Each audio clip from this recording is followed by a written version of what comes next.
Bismillahirrahmanirrahim. Assalamualaikum warahmatullahi wabarakatuh. Perkenalkan, nama saya Bahar Ilmi Kurnia dengan NPM 334150028. Di sini saya akan mempresentasikan seminar proposal dengan judul pengaruh waktu stirring dengan penambahan aluminium oxide dan silikon carbide terhadap sifat mekanik hybrid copper base composite dengan metode stir casting. Berikutnya ini outline yang akan saya sampaikan. Yang pertama ada pendahuluan, yang kedua tinjauan pustaka, ketiga metode penelitian, dan keempat ada daftar pustaka. Untuk yang pertama yaitu ada pendahuluan. Di sini ada latar belakang. Ada yang pertama ada tembaga, copper base composite, dan pemanfaatan limbah kabel. Tembaga dan paduannya merupakan salah satu logam yang banyak dimanfaatkan oleh manusia karena sifat-sifat yang dimilikinya. Sifat-sifat tembaga ini meliputi konduktivitas termal yang baik, lunak, mudah dibentuk, dan memiliki ketahanan korosi yang baik. Untuk komposit merupakan suatu material yang terbentuk dari kombinasi dua atau lebih material pembentuknya melalui pencampuran sifat mekanik dari masing-masing material pembentuknya. Masing-masing material pembentuknya yaitu ada dua berbeda. Sifat mekanik dari komposit tembaga sangat dipengaruhi oleh antarmuka antara partikel penguat dengan matriks. Dalam komposit matriks logam, fungsi utama dari penguat adalah sebagai pendukung atau penerima beban yang diberikan. Sementara itu matriks sebagai pengikat antarmuka dan untuk mendistribusikan beban yang diberikan. Karena sifatnya ini, tembaga banyak digunakan untuk komponen elektronik dan peralatan rumah tangga. Oleh karena itu, penggunaan tembaga terus meningkat sehingga menghasilkan limbah tembaga yang banyak pula. Limbah tembaga seperti kabel dan perangkat elektronik dapat diolah dengan tujuan untuk mencegah lingkungan dan recycle dari limbah itu sendiri. Limbah tembaga akan didaur ulang atau dimanfaatkan dengan proses manufaktur, yaitu pengecoran logam dengan menggunakan stir casting dengan penambahan aluminium oxide dan silikon carbide yang akan menghasilkan hybrid copper base composite. Oke, next yang selanjutnya itu ada rumusan masalah. Rumusan masalah di sini yaitu ada dua. Yang pertama, bagaimana pengaruh dari penambahan aluminium oxide dan silikon carbide terhadap nilai kekerasan, kekuatan, dan juga konduktivitas dari tembaga dengan menggunakan metode stir casting. Yang kedua, bagaimana pengaruh variasi waktu pengadukan pada stir casting terhadap mikrostruktur yang dihasilkan serta nilai kekerasan dan nilai kekuatan dari tembaga. Selanjutnya ada tujuan penelitian. Tujuan penelitian ada dua. Yang pertama, mengamati pengaruh penambahan aluminium oxide dan silikon carbide dalam persen berat terhadap sifat konduktivitas, kekerasan, dan kekuatan tembaga. Yang kedua, mengamati pengaruh lamanya pengadukan pada saat pengecoran dilakukan terhadap mikrostruktur, nilai kekerasan, dan nilai kekuatan tembaga yang dihasilkan. Selanjutnya yaitu tinjauan pustaka. Di sini dapat dilihat tembaga dengan nama kimia cuprum dilambangkan dengan Cu. Dalam tabel periodik unsur-unsur kimia, tembaga menempati posisi dengan nomor 29 dengan nomor atom 29 dan mempunyai bobot atau berat atom 63,546.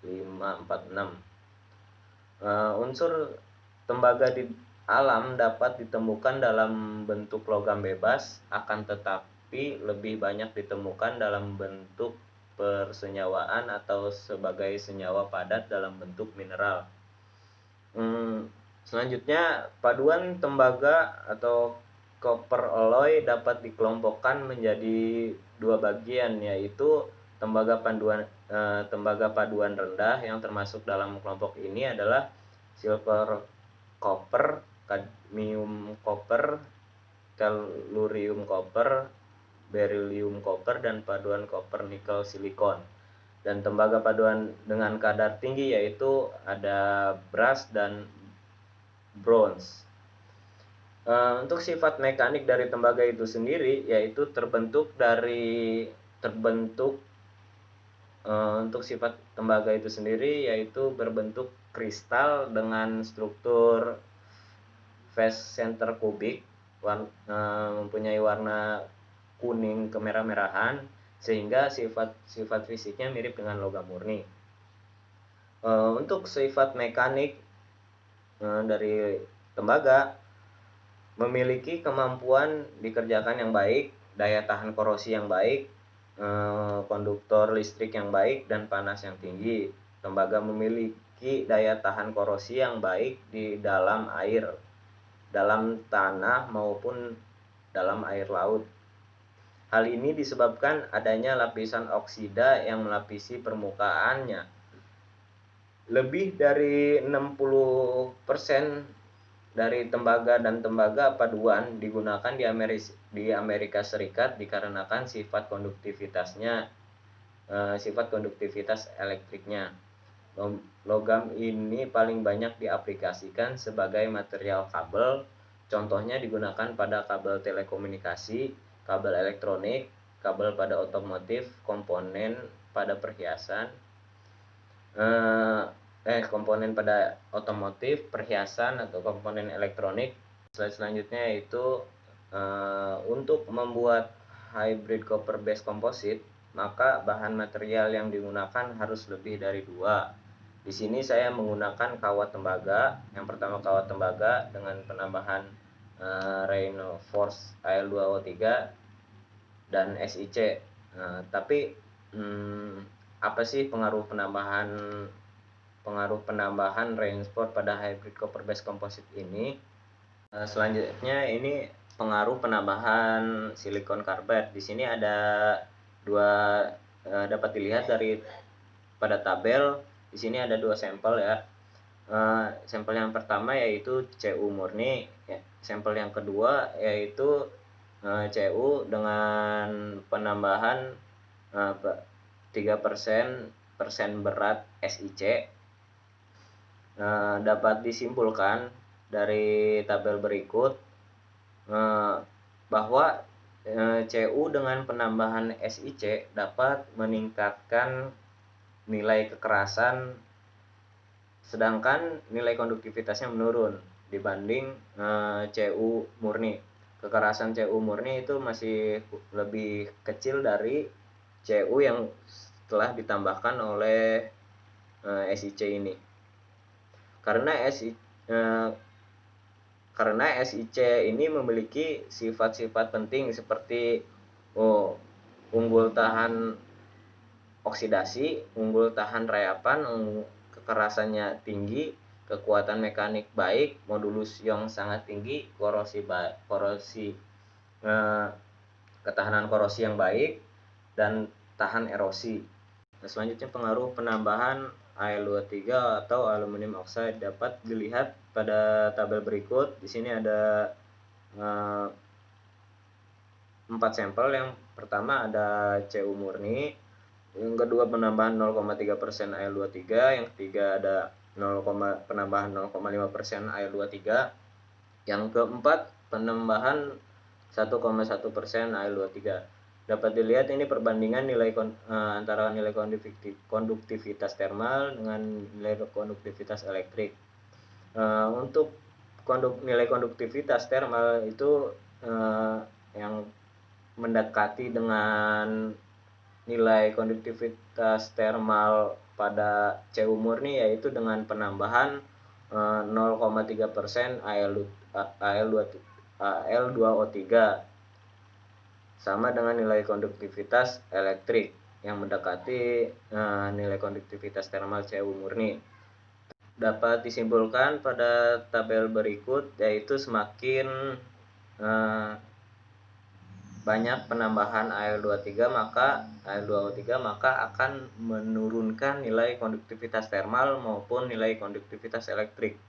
Tetapi penggunaan alumina sebagai penguat dapat juga meningkatkan nilai kuat tarik dan kekerasan dari material yang akan dihasilkan. Selanjutnya yaitu ada dapat dilihat yaitu merupakan gambar stir casting.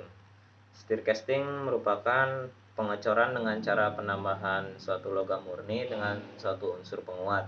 Dengan cara melebur logam murni tersebut, kemudian logam murni yang sudah mencair tersebut diaduk secara terus-menerus.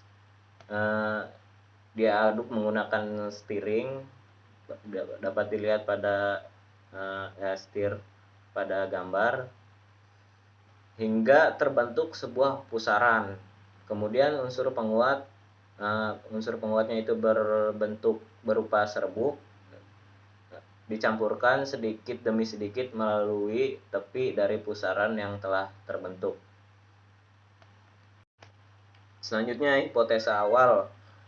Penambahan aluminium oxide dan silikon carbide dan waktu pengadukan yang dilakukan maka akan menghasilkan persebaran penguat yang merata dan menghasilkan peningkatan kekuatan, kekerasan, dan penurunan konduktivitas pada tembaga seiring dengan lamanya waktu pengadukan.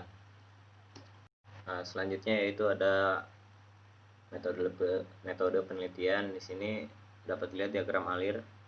Nah, yang pertama itu bahan yang digunakan merupakan serbuk aluminium dan silika reinforce yang digunakan, dan kawat tembaga. Serbuk aluminium dan silika ini dilakukan preheat dengan temperatur 900 derajat Celcius. Selanjutnya menghitung persen berat, yaitu sebesar 6% berat serbuk Al23 dan SiC. Untuk kawat tembaga, peleburan dengan menggunakan temperatur 1200 derajat Celcius dengan pengadukan 100 rpm. Di sini saya menggunakan 3 percobaan atau 3 variabel. Yang pertama, untuk pengadukan pertama dengan menggunakan waktu 66 menit, persen berat aluminium silika yaitu dengan fraksi 30 70, 50 50, 70 30. Dan selanjutnya pengadukan kedua yaitu dengan waktu 9 menit, persen berat aluminium silika dengan fraksi 30 70, 50 50, dan 70 30. Untuk pengadukan ketiga dengan waktu 12 menit, fraksi alumina silika yaitu 30 70, 50 50, dan 70 banding 30. Di sini berarti total ada 9 percobaan pada pengecoran kali ini. Selanjutnya dilakukan penuangan pada cetakan, pembuatan sampel, analisa uji kekerasan, analisa uji tarik, dan analisa mikroskop optik. Selanjutnya ada alat dan bahan yang digunakan. Alat-alat yang digunakan, yang pertama ada crucible, tabung gas, muffle furnace, tunggu peleburan, cetakan besi, burner, mesin uji kekerasan, mesin uji tarik, alat uji konduktivitas, mikroskop optik, stopwatch, timbangan digital, pengaduk, dan motor. Selanjutnya ada bahan-bahan yang digunakan, yaitu hanya ada tiga. Yang pertama ada kawat tembaga, kedua serbuk aluminium atau Al23, yang ketiga serbuk silikon carbide atau SiC. Berikut referensi yang saya gunakan. Terima kasih. Assalamualaikum warahmatullahi wabarakatuh.